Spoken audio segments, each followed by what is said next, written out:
When it comes to designing naturalistic tropical vivariums, few things look more exotic and intriguing than an array of jungle vines.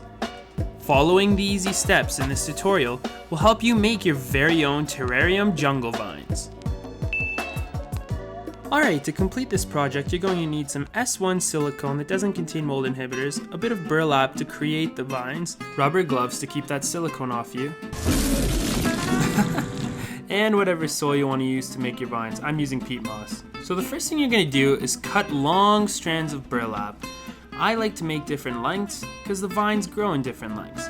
These are going to be intertwined, hung up across the enclosure. Keep in mind what you aim to achieve in the enclosure when measuring out the sizes. Alright, it's time to get serious and put on our gloves. So let's get those rubber gloves on. Now, I can't stress enough, this is a really messy project, so you're going to want to use a garbage bag, some newspaper, plastic bags, whatever it takes to keep your surface area real clean. The process of making the vines is actually pretty simple. All you really have to do is take some silicone and mix it into the burlap, twist it, and push your dirt all around over it. You're just trying to get that dirt to adhere to the silicone. Remember to continue to twirl and twist the burlap until it creates that vine texture and that smooth rope-like form. If you need to add more silicone, go right ahead and then just dab some more dirt in over it. So there you go, we got one vine, and now we're taking a longer strand and doing the same thing. It's pretty straightforward. And the nice thing about the burlap is if it leaves little straggler strands, those sort of look like offshoots or vines that kind of branched off, and it gives it a more natural appeal. Don't look at it as an imperfection because a lot of vines do grow that way. I love that about the burlap. So just make sure you guys got it down pat. Here's a bit more footage of me making one more vine.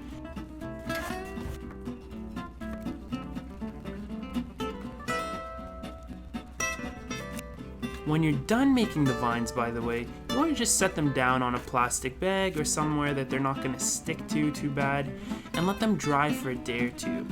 Then give them a good rinse, and they're ready to be placed into the enclosure.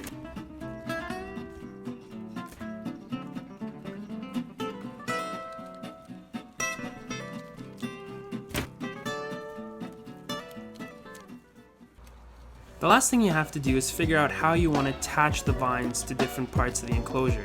Terrarium putty, a video tutorial I also have on my channel, is a great option for the solution, and I'll make sure to link the video at the end of this one. So there you have it. Following these steps, you can easily enhance the appeal of your enclosure for both the onlooker and the animals and plants living in your vivarium. This is because it creates surface for plants to grow on and for your animals to climb on.